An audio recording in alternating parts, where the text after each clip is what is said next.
네, 안녕하세요. AP투자연구소의 윤사무의 팀장입니다. 오늘 알아볼 기업은 칩셋 미디어고요. 코드 번호는 094360입니다. 현재 시각 3월 8일 11시 44분을 지나고 있는 시점이고요. 일단 칩셋 미디어 같은 경우에는 예전에도 여러 차례 설명을 드린 적이 있지만 시스템 반도체 설계 자산 IP를 개발하고 판매하는 기업이다라고 이제 알려져 있고요.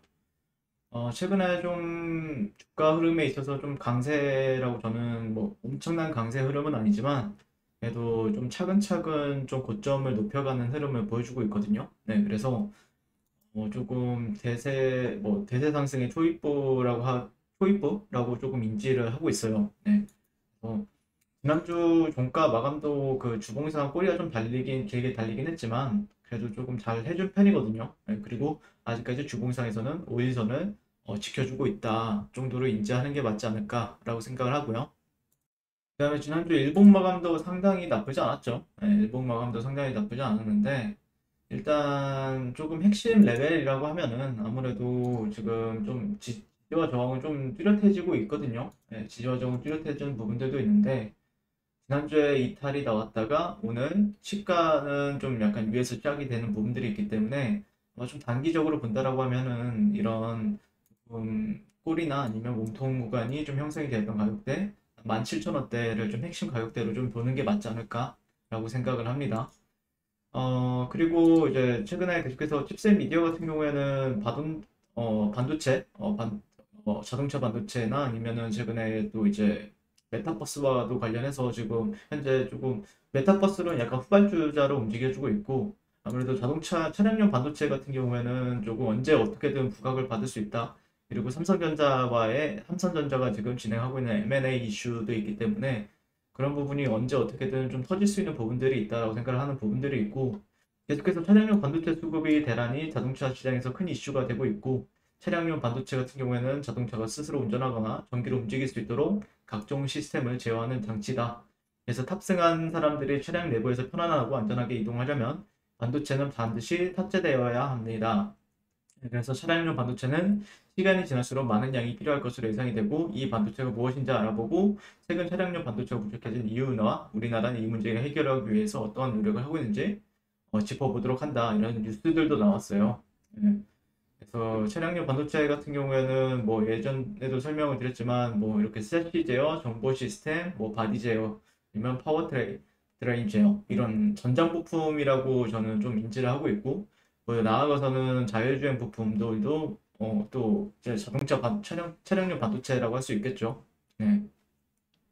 그래서 미래 자동차 기술을 구현하는데 중요한 역할을 하는 게 이 칩들이다. 그래서 우리 몸의 두뇌처럼 자동차의 움직임을 제어하는 애플리케이션 프로세서부터 도로 위 정보를 수집하는 각종 센서와 이를 각종 운행 데이터로 바꾸는 그래픽 처리 장치, 차량 내 전력량을 알맞게 조절하는 전력 반도체, 차량 간 통신이 가능한 통신칩까지 다양한 칩들이 자동차 안에 숨어 있답니다. 게다가 인공지능 AI 기술, 정보와 즐거움을 동시에 전달하는 인포테인먼트 기술도 중요해지면서 더욱 많은 반도체가 필요해질 것으로 보입니다.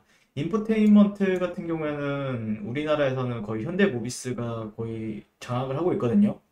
근데 이제 칩셋 미디어가 이제 모회사가 이제 텔레칩스죠. 네, 텔레칩스가 또 그와 관련해서 지금 현대모비스에도 납품을 하고 있기 때문에 같이 조금 눈여겨보고 있는 기업들이 되겠다라고 설명을 드릴 수 있을 것 같고 현재 내연기관 자동차 대비 전기차에 필요한 반도체 사용 금액은 갑절각권 92%나 증가할 것으로 예상된다. 라고 얘기를 하고 있죠. 그래서 점차 시간이 지남에 따라 차량용 반도체 같은 경우에는 좀 계속해서 조금 전망은 지금 당장은 단가가 좀 낮아서 좀 많이 안 쳐다보는 분들도 있긴 한데 앞으로 조금 더 좋게 변하지 않을까라고 생각하고 있거든요. 네. 그래서 차량용 반도체는 왜 부족해진 것인가 이것에 대해서도 이제 설명을 드리고 있는데 일단 이거는 여러 차례 이제 설명을 드렸기 때문에 이거는 뭐 네이버에서 쳐보시면 다시 한번 기사를 읽어볼 수 있거든요. 그 다음에 모바일 업계에서도 반도체 품귀에 직격탄을 맞고 있다고 합니다. 중국 모바일 업계도. 네, 그래서 중국 스마트폰 업계도 반도체 부족 때문에 곤란을 겪고 있다. 네, 중국 지역 총재 웨이빙은 최근 레드미 K40 발표에서 올해 칩 상황은 단순히 부족한 정도가 아니라 극도로 부족한 상황이다라고 언급했다라고 합니다. 그래서 퀄컴의 메인 프로세서뿐만 아니라 전원 및 주파수 관련 반도체가 전반적으로 부족한 상황이다라고 얘기를 하고 있죠. 그래서 이게 아직까지 뭐 시장에서 주가가 안 움직이니까 화려하게 안 움직이다 보니까 인지를 못하는 것뿐인데 어느 순간 조금 터질 수 있는 부분들은 분명히 있다라고 생각을 하고 있거든요. 그래서 그런 관점에서 좀 계속해서 눈여겨봐야 되는 종목이 되지 않을까라고 생각을 하고 있고요.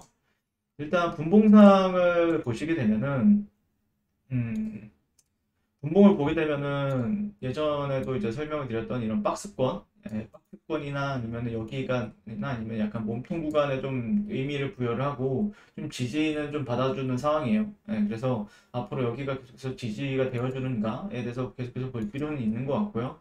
그게 만약에 지지를 못 받는다라고 하더라도 아마 이런 트렌드 정도는 계속해서 참고를 하는 게 맞겠죠. 그렇다라고 하면은 시간이 지나면은 이 트렌드와 이 박스권의 상단 이런 데가 교차점이 될 수가 있어요. 교차점이 될 수가 있기 때문에 주가가 만약에라도 이런 식으로 내려온다라고 했을 때 어느 정도 교차점이 되면서 조금 탄력을 좀 받을 수도 있는 부분들이 있으니까 이런 라인은 트렌드 라인이나 아니면은 지지점은 계속해서 체크를 하시면서 대응을 하시는 게 맞지 않을까라고 생각을 합니다. 네, 이상 칩셋 미디어에 대해서 좀 가볍게 리뷰를 해봤고요.